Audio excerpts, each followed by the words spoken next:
고민을 넣어주는 친구 쇼한 침대. 쇼한 침대가 고민을 들어준다고? 편안한 잠자리의 친구 쇼한 침대. 그렇게 편안하니? 머리부터 발끝까지 너무나 포근한 느낌. 오늘부터 내 친구 쇼한 침대. 어디에 있다고? 딴지마켓에 있네. 영어 실력만 향상되는 게 아니라 이러다 정말로 인생이 바뀔 것 같다. 무한도전 김태호 PD 강력 추천. 통역사 출신 영어 독학의 신이 알려주는 궁극의 영어 마스터 비법. 영어책 한 권 외워봤니? 영어책 한 권이 통째로 복사됩니다. 영어책 한 권 외워봤니? 위즈덤 하우스.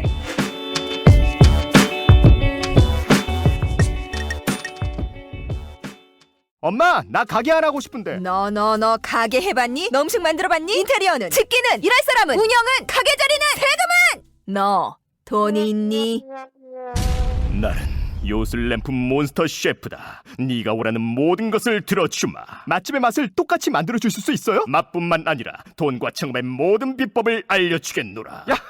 이젠 걱정 고민 끝! 네이버 검색창에 몬스터 셰프라고 쳐주세요. 상담 문의 02-4581-8838. 몬스터 셰프. 야, 이 부장! 네가 부장이면 땅이야? 뭐? 저 인간 저것들 쟤 오늘도 술술 풀리고 안 먹고 회수 갔냐? 내일도 신체 상태로 출근하겠구만. 아유. 고려 생활건강 술술 풀리고 음주전 한 포가 당신을 지켜드립니다. 특허받은 천연 유래 성분 숙취 해소제 술술 풀리고를 은하계 최저가로 딴지마켓에서 만나보세요.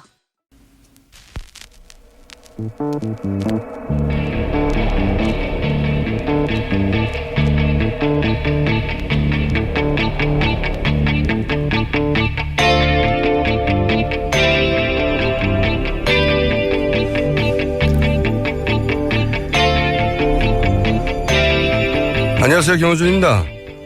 탄핵 심판일이 다가오자 박 대통령 변호인단은 특검 자체가 위헌이라고 주장하고 있습니다. 말이 안 되죠. 특검 임명장을 수여한 당사자가 바로 박 대통령이고 특검 조사에 협조하겠다는 약속까지 했었습니다. 또 변호인단은 헌재에서 탄핵이 만약 인용이 되면 유엔사나 국제사법재판소에 제소할 것이며 국제사법재판소가 있는 네덜란드 헤이그에 현지 한인 변호사들과 소송을 준비 중이라고 했습니다. 실소를 금치 못할 말입니다. 국제사법재판소는 국가 간 분쟁을 다루는 것이죠. 박 대통령이란 국가와 헌법재판소란 국가 간의 분쟁이 났나요? 국제사법재판소는 이런 사안을 아예 받아주지도 않습니다. 네덜란드 헤이그에서 활동 중인 현지 한인 변호사 누가 국제사법재판소에서 특정 국가의 탄핵 결과를 다시 심판해준다고 했답니까? 이런 건 주장이 아니라 구라라고 합니다. 아무리 구라를 쳐도 좀 말이 되게 쳐야죠. 김원준 생각이었습니다.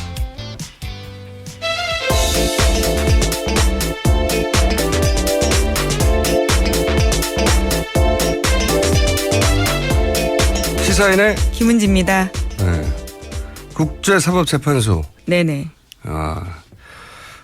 박 대통령 변호인단이 워낙 그동안 뻥을 세게 쳐서 웬만한 뻥엔 제가 면역이 돼 있어요. 이건 정말 여태 뻥 중에서 정말 군계일 뻥이다 이건 정말.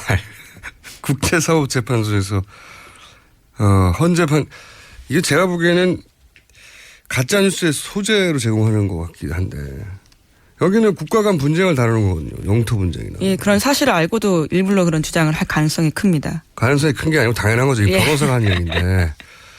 이거 외교적 분쟁 다루는 건데 박사모가 정부는 모르겠어요. 그럼 제소를 할 수 있죠. 근데 박사모가 정부라 하더라도 제소할 상대가 없잖아요. 그렇잖아요. 국가 간 분쟁인데. 참네. 탄핵이 인용되면 박 대통령은 그냥 개인이에요. 그렇죠. 네, 전직 공무원이에요, 공무원. 그 국제사법재판소를 비판하는 사람 중에 개인, 단체, 기업들 제소를 안 받아준다고 비판하긴 하는데 아예 이 국제사법재판소가 생긴 이래로 재판 결과를 다 공개하거든요. 홈페이지 가보면 46년인가 47년부터 재판을 시작했는데 영국 대 알바니아인가요?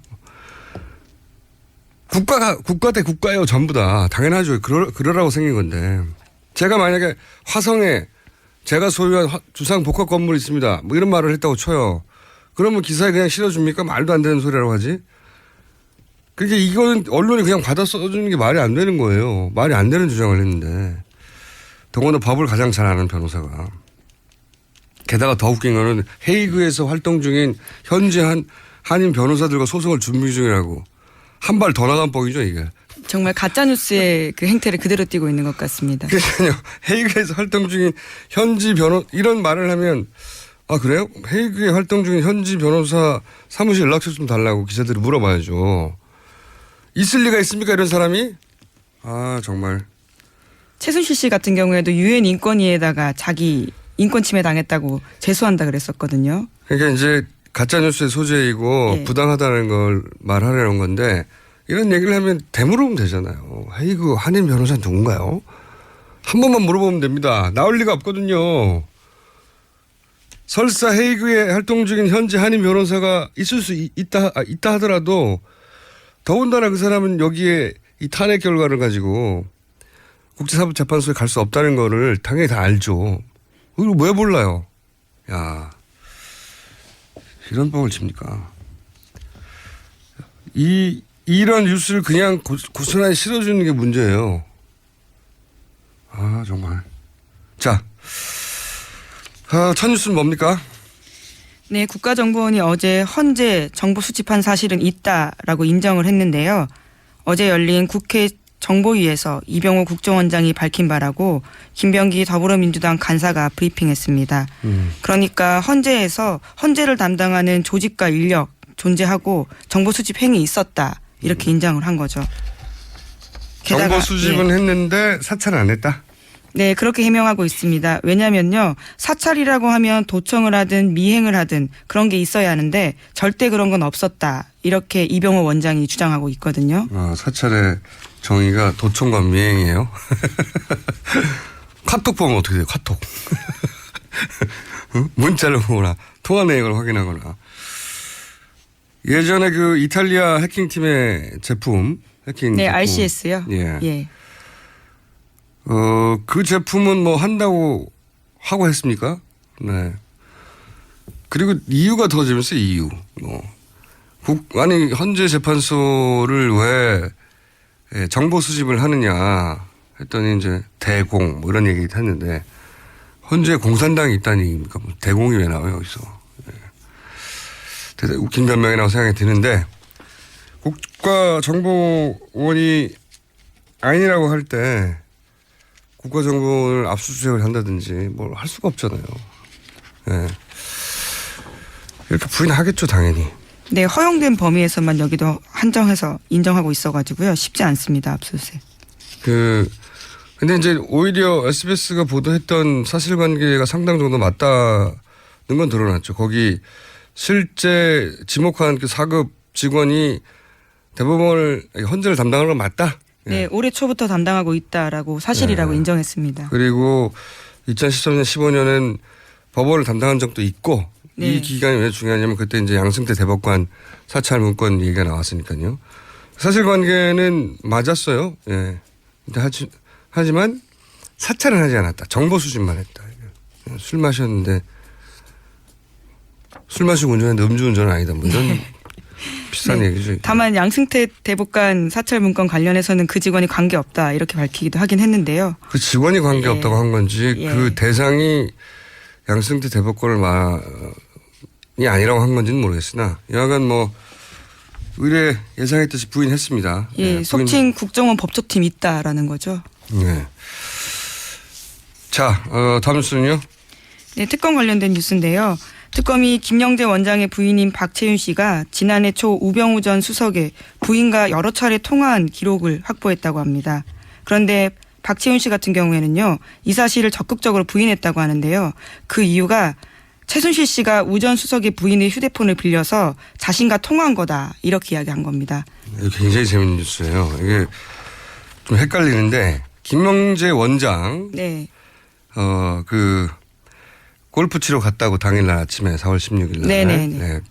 4월 16일 날 비선 시술의 혐의로 지목을 받았던 김현재 원장의 부인 박채연 씨 휴대폰 통화 내역을 보니까 거기에 우병우 전 민정수석 전화번호와의 통화가 있는 거죠. 그래서 특검이 우병우 전 민정수석하고 통화한 거 아니냐 그랬더니 아니다 하고 자기는 절대 아니라고. 예, 자기는 그런 기억이 없다라는 거죠. 그런 그러면서, 기억이 예. 없다가 아니라 자기는 모른다는 거죠. 예. 모르고 나서 근데 왜 통화 기록이 있냐고 그랬더니 그때 마침 우병우 전 민정수석과 같이 있던 최순실 씨가 예, 부인과요. 예. 부인과 우병우 전 민정수석의 부인과 같이 있던 최순실 씨가 그때 그 부인의 폰으로 나한테 전화를 한 거다. 한마디로 말하면. 근데 이제 이거는 김영재 원장 부인 박채연 씨의 주장이 더 신빙성이 있는 것이 본인과 통화했다면 뭐 그 자체가 불법이 아니기 때문에 통화했다고 말할 텐데 자기는 모르고 그때 같이 있던 최순실 씨가 그 우병우 전 민정수석의 부인 폰으로 전화를 했다는 거잖아요. 예. 이게 재밌는 게 우병우 전 민정수석의 부인은 최순실 씨를 아는데 우병우 민정수석은 모른다고 한 게 되는 거 아닙니까? 장모도 지금 모른다고 네. 하고 있고요. 장인은 최태민 씨하고 절친이라고 이제 그런 증언이 나왔고. 예. 장모는 최순실 씨하고 40년 전부터 이제 구국 뭐였죠? 봉사단. 예. 그때부터 알았던 사이라고 이제 증언이 나오고 있죠. 사진도 나왔고. 우병우 민정수석의 결혼식에 최태민 씨가 왔다고도 증언이 나왔고. 그리고 이번에는 이제 우병우 민정수석 부인이 최순실 씨와 가깝다라고 하는 정황이 나왔는데 우병우 민정수석만 몰라요. 최순실을. 온 가족이 속인 겁니다. 장인, 장모, 부인 모두가 최순실을 안다는 사실을 다 속인 거죠. 네. 굉장히 재밌는 기사입니다. 네. 앞으로 이거는 이제 검찰 특수본에서 더 추가 조사를 하겠죠. 예, 왜냐면요. 특검에서 더 수사를 진행할 수 없었던 게요. 이 휴대폰이 그러니까 대포폰이었다고 합니다.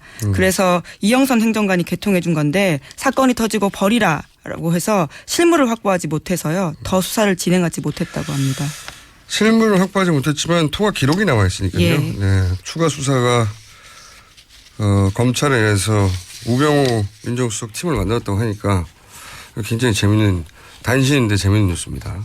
그러니까 이제 우병우 민정수석의 가족 중에 우병우 전 민정수석의 이제 가족 중에 본인만 모르는 거예요. 네, 일관되게 모른다고 하고 있죠. 자, 다음 뉴스는요. 네, KBS가 메인 뉴스에서 최순실 게이트, 박근혜 게이트 관련된 특검 수사 결과 발표를요. 한 꼭지만 처리했다고 미디어 오늘이 보도했습니다. 그리고 대신해서 같은 날 북한 보도만 10꼭지를 했다고 해서요. 대비되고 있고 이에 대해서 KBS 내부에서도 비판이 나오고 있다는 겁니다. 특검 수사 결과 발표를 모든 언론이 크게 받았는데 여기는 한 꼭지인데 그것도 8번째인가 9번째 뉴스였고요. 예, 나머지는 다 북한 뉴스. 북한 뉴스가 10꼭지. KBS 뉴스를 보면 곧 전쟁이 납니다, 우리가. 이게 이제 권력이 아직 살아있다는 방증이죠. KBS가 이러는 건. 예. KBS가 뭐 북한 뉴스가 10배가 중요하고 특검 관련 발표는 10분의 1밖에 안 된다고 스스로 판단했겠어요. 네. 뉴스 데스크가 아직 권력 하에 영향력 하에 있다는 거죠. 원래 이 부정한 권력 스스로 물러나는 법이 없습니다. 자, 다음 수는요. 네, 또 특검 관련해서요. 박영수 특검의 부인이 관련 집회로 혼절하는 사태까지 빚어졌다고 CBS가 보도했습니다. 특검 관계자 말에 따르면 지병을 앓고 있던 박 특검 부인이 집회로 인한 스트레스를 받으면서 결국 쓰러졌다라면서요.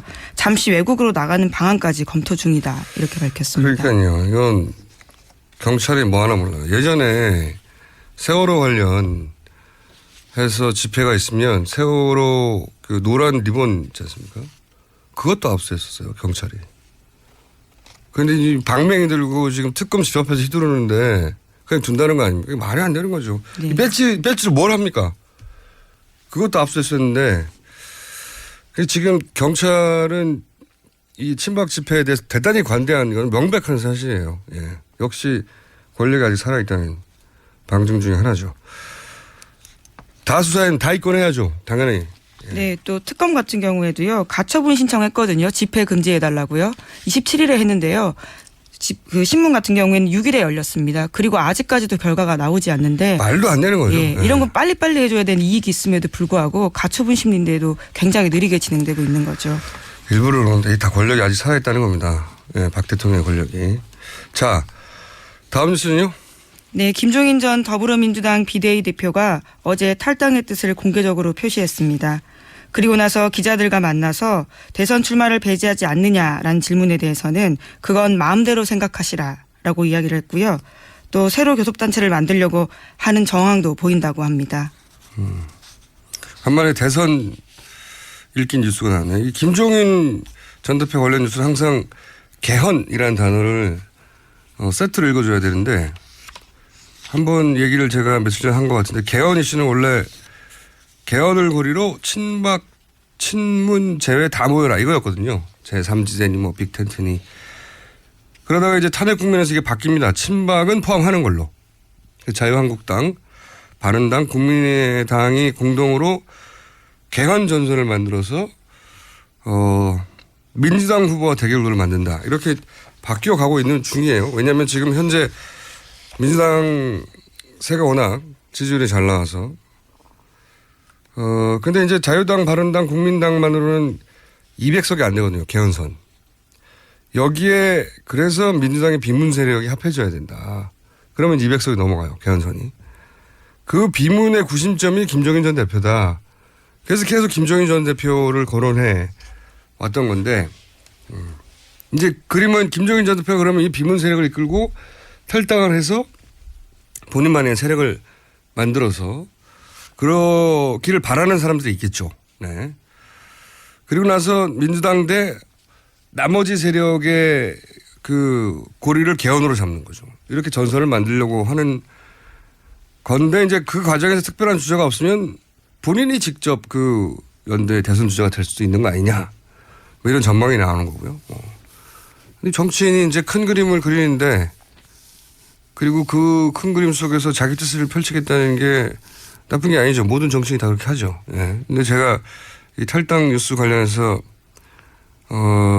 재밌었던 대목은 국론이 양분되어서라고 하던데 우선 국론이 양분이 비율이 안 맞아요. 예, 8대2예요. 양분이 아니고.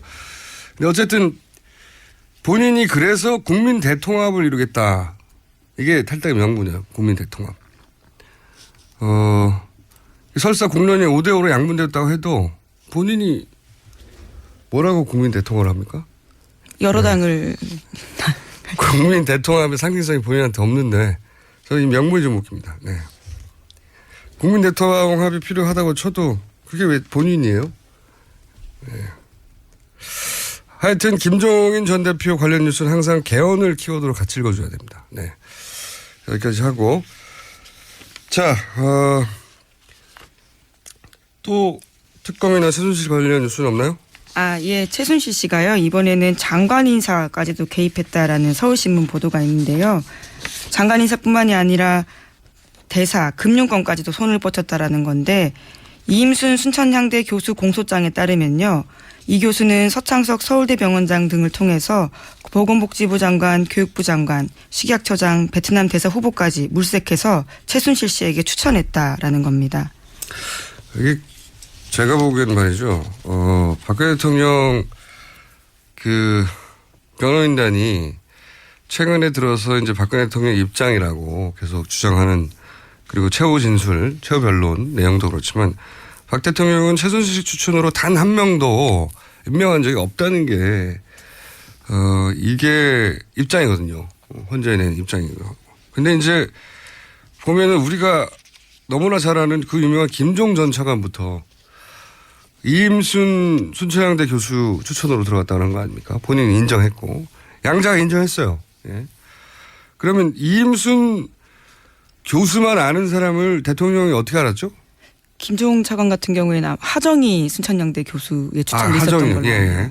참. 그리고 차은택 씨는요? 예, 차은택 씨는 스스로 밝히고 있습니다. 최순실 씨 추천을 받아서 베트남 됐다고요. 대사는요. 베트남 대사도 최순실 인정했는데 서창석 서울대 병원장을 또 이임순 교수가 추천했다는 거잖아요. 예, 주치의로요. 그리고 차은택 씨가 추천한 사람 때 있지 않습니까? 자기 스승, 삼촌. 예. 네네. 장관 교문수석 됐잖아요. 그러니까 우리가 너무나 잘 아는 이름들, 모르는 사람들 빼고 이름들 그 당사자들이 다 인정했는데 대통령은 아니라는 거죠, 지금. 네. 심지어 대통령 말이요. 왔다 갔다 하는 게 정규제 TV와의 인터뷰에서 1월 초에 했었을 때는 문화 부분은 조금 있다. 이렇게 또 인정한 바가 있거든요. 말씀이 왔다 갔다 합니다. 네, 지금 뭐 대사, 장관, 금융권 인사도 어제 저희가 한번 다룬 것 같은데 그 독일에서 예예. 신용장을 개설해서 무역회사한테나 주는 신용장을 개설해서 정유라 대출을 해줬던 그 양반을 위해서 그러니까 사기업의 인사에도 개입을 했다는 정황이 나왔잖아요. 네, 이상화 KB 본부장이죠.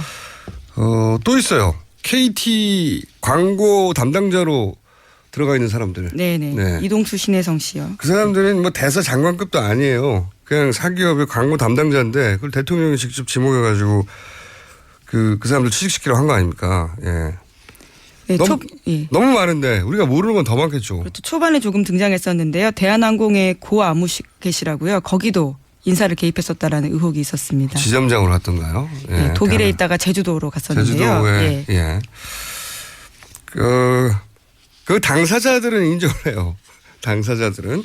그리고 추천하는 사람들도 내가 추천했다고 하고 그리고 자기가 추천하는 사람이 결국 임명되는 걸 보고 깜짝 놀랐다. 뭐 이런 얘기 계속 나오는데 네. 임명권자는 아니라고 하는 거죠. 예. 나는 단 한 사람도 그렇게 한 적이 없다. 예. 말이 안 되는 거죠. 예. 그러면 어떻게 알았대요? 한 명도 그런 사람이 없다고 하면 이런 제기되는 인물들에 대해서 나는 나의 루트로 이렇게 알았다라고 반론을 제기해야죠. 차은택은 이렇게 알았다. 김종은 이렇게 알았고 다 얘기를 해야 되는데 그건 없어요. 그냥 아니다.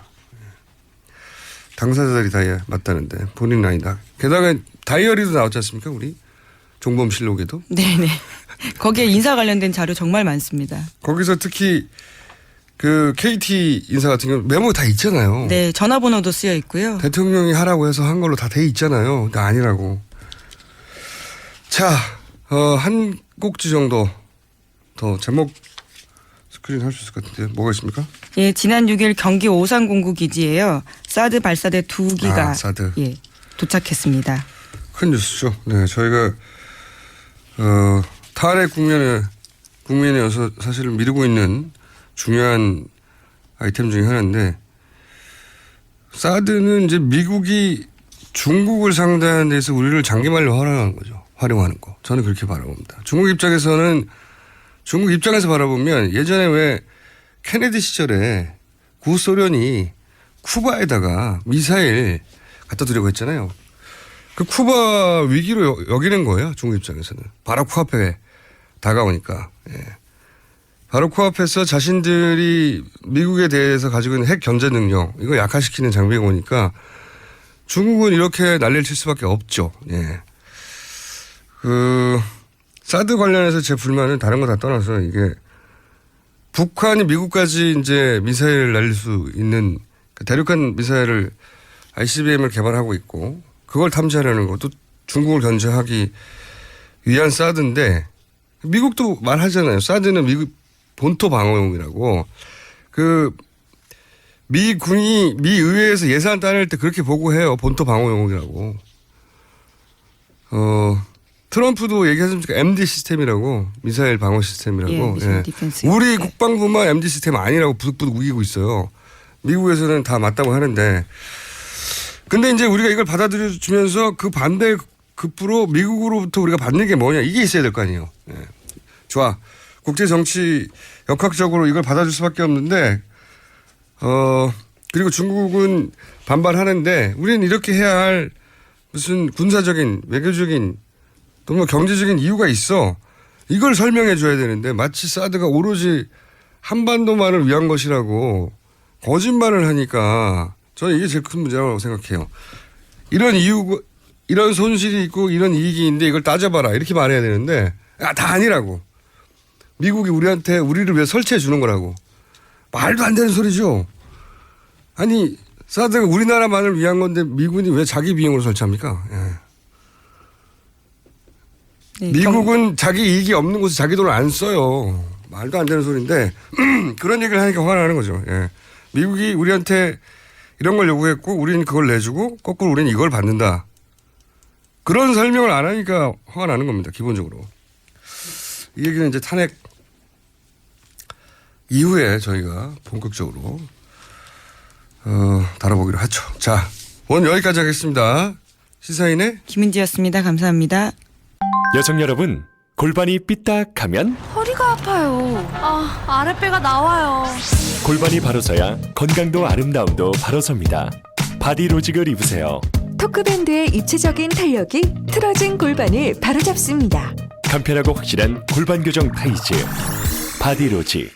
삐딱한 남성 골반에도 역시 바디로직. 바디로직의 효과를 못 느끼셨다면 100% 환불해드립니다. 자세한 환불 조건은 홈페이지를 참조하세요. 굶고 뛰고 땀 빼고 다 해봤다. 그래봐야 소용없었다. 다이어트는 결국 먹는 게 문제다. 동결건조 채소와 곡물, 단백질 그리고 효소와 비타민, 미네랄로 만든 다이어트 전용 그린 스무디로 하루 한두 끼만 바꿔 드세요. 검색창에서 비타샵을 검색해주세요. 아무도 묻지도 따지지도 않고 가입하셨다고요? 보험은 너무 어려워요. 걱정 마십시오. 마이보험 체크가 도와드립니다. 1800-7917 마이보험 체크로 지금 전화 주세요. 1800-7917. 이미 가입한 보험이나 신규 보험도 가장 좋은 조건을 체크해서 찾아드립니다. 인터넷 한글 주소 마이보험.com 또는 카카오톡에서 아이디 검색 마이보험을 친구 추가하여 상담하실 수 있습니다.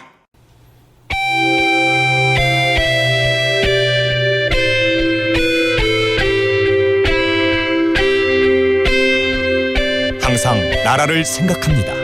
이혜훈의 나라 걱정.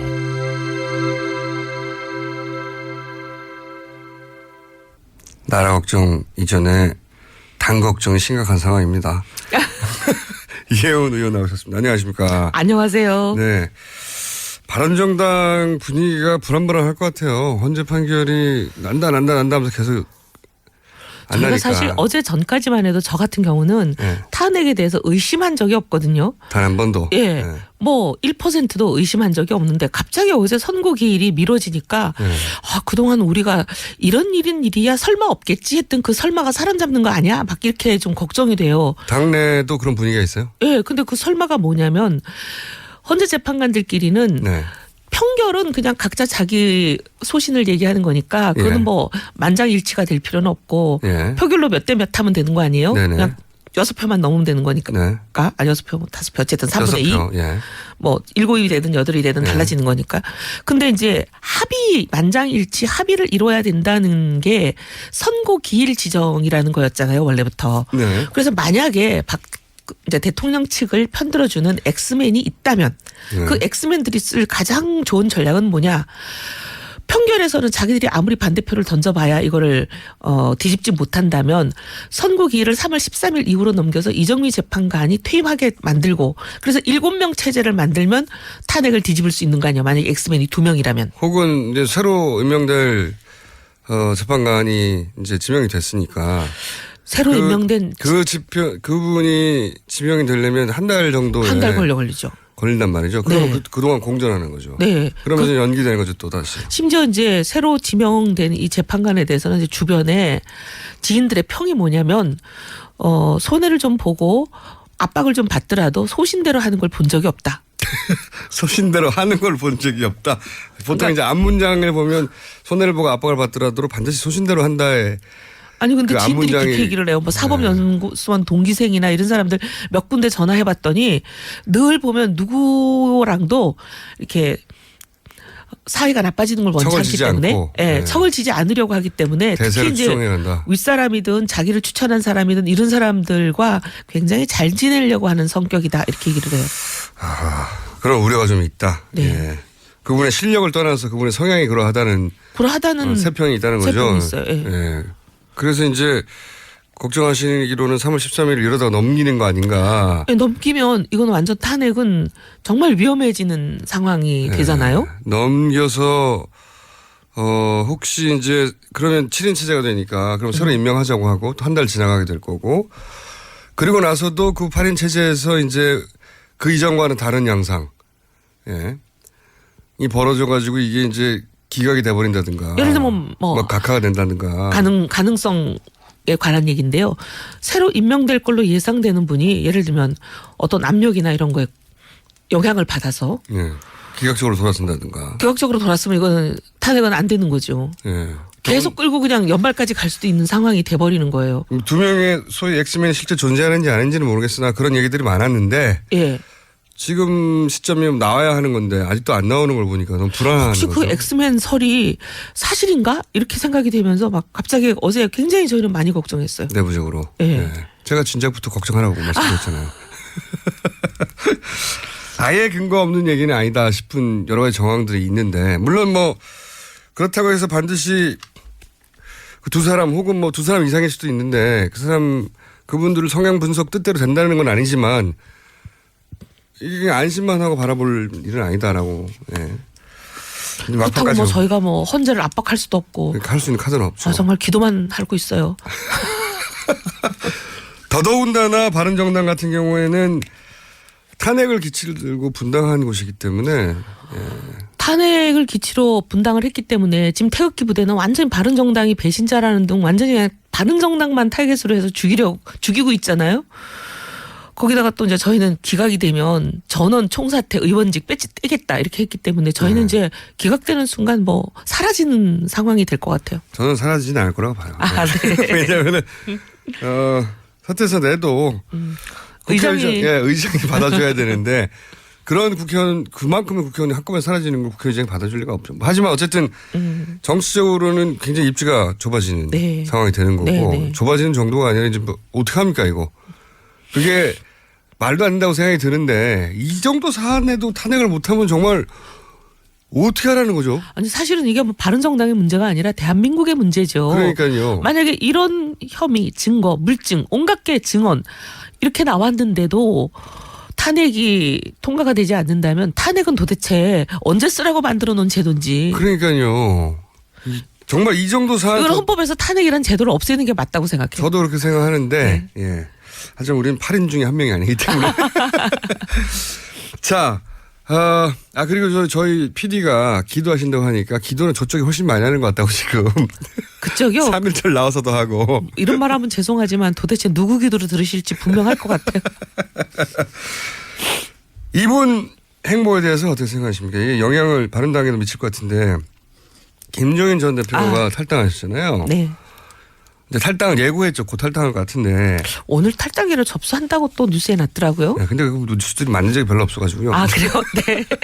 그런데 여하간 이게 이제 바른정당에는 민주당에는 좋지 않은 뉴스고 바른정당에는 좋은 뉴스 쪽으로 분류될 수 있는 건데 딱 그렇지만 않다 하더라도 하나의 가능성이 열릴 수도 있으니까.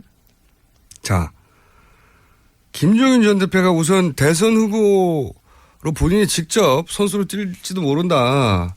이런 얘기들이 있는데 그건 어떻게 보세요? 저는 현재로서는 뛸 가능성이 99%다. 그리고 정말 앞으로 이제 뭐 정치 상황이 격변을 해서 예상치 못한 김종인 대표님 생각에 전혀 예상치 못했던 상황이 전개된다면 이게 이제 의도가 무산되는 거죠. 계획은 세웠지만 실행이 안 되는 그런 상황이 될 수 있는데 그런 특별한 이변이 없으면 저는 실행하실 것 같다. 대선 주자로 출마하실 거라고. 왜냐하면 지난 9월 달부터 벌써 주변에 있는 분들 얘기가 나온다. 그리고 상당히 준비하고 있다. 뭐 심지어 어떤 분은 실탄도 준비하고 있다. 실탄이라 하면 자금. 네. 그러니까 김종인 전 대표가 새누리당에도 있었기 때문에 그쪽 분들하고도 친하잖아요. 친한 분들이 많은데 그런 소식통을 통해서 나온 이야기가 본인이 직접 나올 준비를 지난 9월부터 이미 하고 그때 있었다. 9월 달에 제가 그런 얘기를 들었어요. 9월 초에. 그 이후로 쭉 들은 얘기 좀 해보세요 한번. 들은 얘기는 어쨌든 계속 그 얘기 진행형이에요. 진행형 예, 계속 근데 이제 중입니다. 그때 당시로는 연말 전에 선언을 하시지 않을까 했는데 이게 이제 계속 생각보다는 좀 미뤄져서 오늘까지 탈도 있고 왔는데. 해서 이제 다 타이밍 밀렸고. 예, 사실 9월 달만 하더라도 최순실 사태는 예상도 못했던 시점이잖아요. 그랬는데 이제 최순실 사태가 생기고 또 탄핵이 되고 하니까 조금 미뤄진 것 같기는 하고. 하지만 9월 달부터 이미 나왔던 얘기다. 네. 근데 어느 당으로 가지 않는다 하는 거는 그렇게 하실 것 같아요. 그래서 지금 이제 뭐 우리 당내라든지 여의도 참새들 얘기는 바른정당에서 선출된 후보. 여기 먼저 정운찬 입당설까지 있으니까 거기까지 합해진다면 어쨌든 뭐 한 서너 명의 입당설입니까? 입당 예정입니까? 제가 보기엔 입당하실 것 같은데 네. 그것도 뭐 본인이 발표하셔야 확정되는 거니까요. 하지만 소식통이 있을 거 아닙니까? 저도 뭐 99% 입당 같아요. 자, 그럼 99% 입당 이후에 네. 바른정당에서 이제 그러면 대선 후보가 3명이 되는 거죠, 현재. 3명 되는 거죠. 3명 네. 되고 바른정당에서 어쨌든 경선을 통해서 누가 후보가 선출되잖아요. 한 명 되면 그다음에 국민의당 쪽에서도 손학규 후보가 되든 뭐 안철수 후보가 되든 누가 되든 한 명이 되고. 천정배 전 대표도 있습니다. 어머나 죄송합니다. 천 대표님 정말 죄송합니다. 네. 그런데 그렇게 되고 나면 이제 김종인 지금 전 대표 경우에는 독자 세력으로 계시다가 결국은 이 독자 세력이 있나요, 근데? 지금은 혼자 나오는데. 아니 뭐 배지가 좀 따라 나오지 않겠어요? 글쎄, 그거 쉽지 않을 것 같은데요. 최소한 진영 의원 정도는 따라 나오지 않겠어요? 그렇다는 얘기는 하긴 하죠. 요즘. 네네. 네. 어쨌든 뭐 2명이면 뭐 세력으로 받으리죠 뭐. 네, 그렇다고 치고. 그래서 계시다가 결국 이 어떻게 보면 세 개의 스몰 텐트가 연합, 단일화, 연대 뭐가 됐든지 간에. 그럴 때 본인도 선수의 한 사람으로 나와서. 그럼 하나의 빅텐트가 되지 않나. 거기서 결국은 본인이 선택받는 그런 길로 나서게 될 거다. 그런 얘기네요. 지금 그게 이제 김종인 전 대표의 내심 생각하고 계시는 구상이 아닐까. 저도 비슷하게 생각합니다. 네.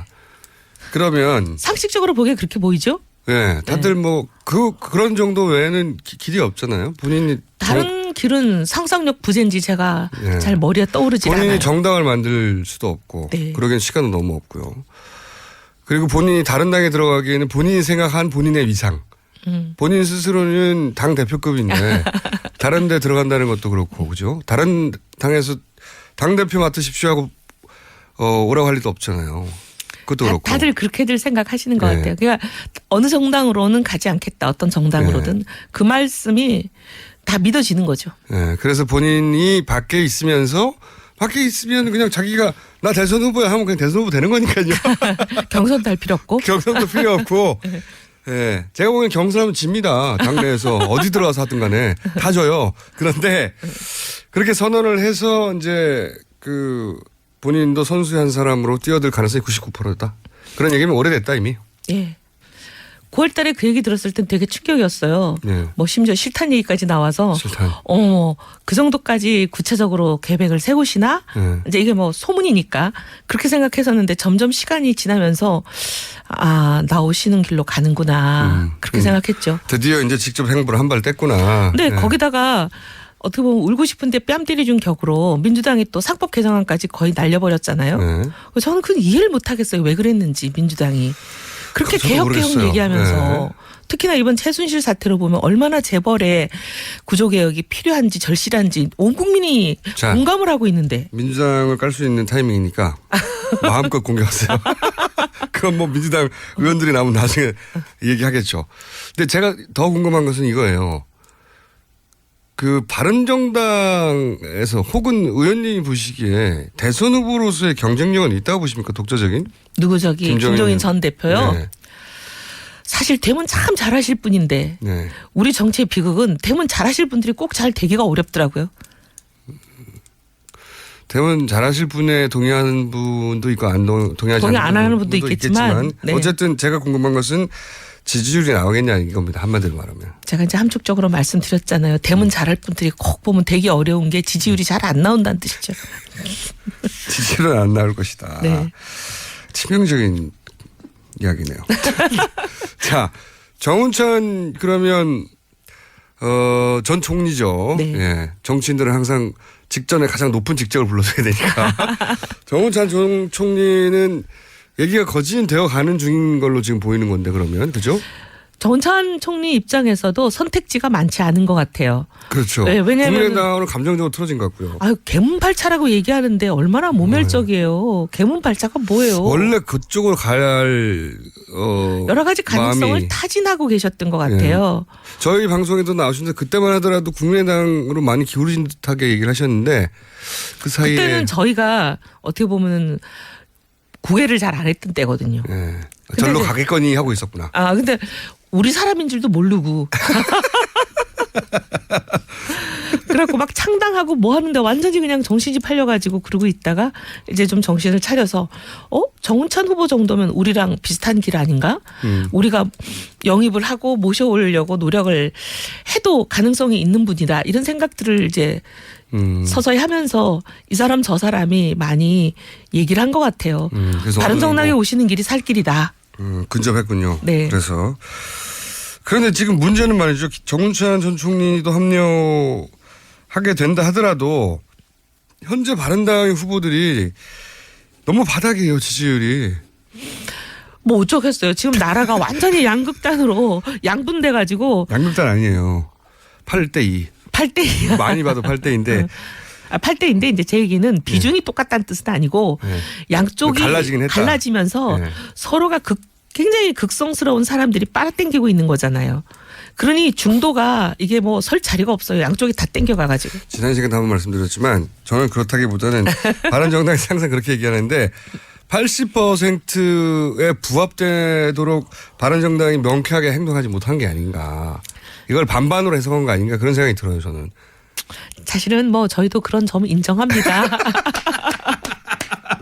아니 근데 어쨌든 제가 궁금한 건 이거예요. 그래서 당내에서 우리 지금 기존 후보로는 안 되는 거 아니야 이런 얘기 있잖아요. 아니 근데 그런 얘기를 한 분이 딱 한 분 계시는데요. 네. 전 좀 미련한 것 같아요. 아니 이거는 완전 딱 한 자살 분 누굽니까? 자살골이죠. 아니 뭐 언론 검색해 보시면 바른정당 후보 교체론 검색해 보시면 딱 누군지 나오니까 제 입으로 얘기 안 하겠는데 한 사람의 얘기예요 원래 출발이? 그분만 얘기하셨어요. 어쨌든 공개적으로는 마음속으로 그런 생각을 가진 사람이 또 있는지는 모르겠지만 공개적으로 언급을 하신 분은 그분인데 근데 그분의 경우는 쟤는 정말 속상한 게 자살골이거든요. 그러면 예를 들면 이 후보로 안 된다 그러면 대체할 만한 다른 대안이 있을 때 얘기하는 게 현명한 거죠. 혹시 김종인 전 대표가 무슨 교감이 있는 분 아닙니까? 그분이 김종인 대표하고 가깝지는 않은데 네. 김우성 대표랑 오히려 가까운 분이죠. 네. 근데 김우성 대표는 안 나온다는 것을 거의 정하신 것 같거든요. 네. 그리고 제가 봐도 김무성 대표님이 지금 나오기는 쉽지가 않은 게 보수정당 후보 적합도 조사 이런 게 막 언론에 보도가 되잖아요. 네. 그런 걸 보면 유승민 의원이 거의 뭐 다른 사람 더블 스코어로 1등이에요. 맞아요. 적합도는 높은데 지지율은 안 나는 상황이죠. 그러니까 이제 보수 후보만 놓고 보면 그렇다는 건데 네. 근데 그런 상황에서 김무성 후보가 나온다고 선뜻 나서기는 어려울 것 같아요. 지지율이 안 나올 거라고 봅니다. 네. 그러니 그럼 김무성 대표로 교체하자고 주장하는 게 만약에 그분의 의도라면 김무성 대표가 나올 수도 없는데 그런 소리를 해가지고 당의 후보를 기스내고 주저앉히는 거야말로 자살골이죠. 간을 보는 거겠죠. 간을 봐도 될 때가 있고요. 보면 안 될 때가 있어요. 그 어쨌든 자구체가 뭡니까? 지금 당내에서 어떻게 해서 띄우자 뭐 이런 얘기 있어요? 저희가 이제 탄핵 이후에 지각 변동을 기대하면서 탄핵 이후를 많이 준비하고 있죠.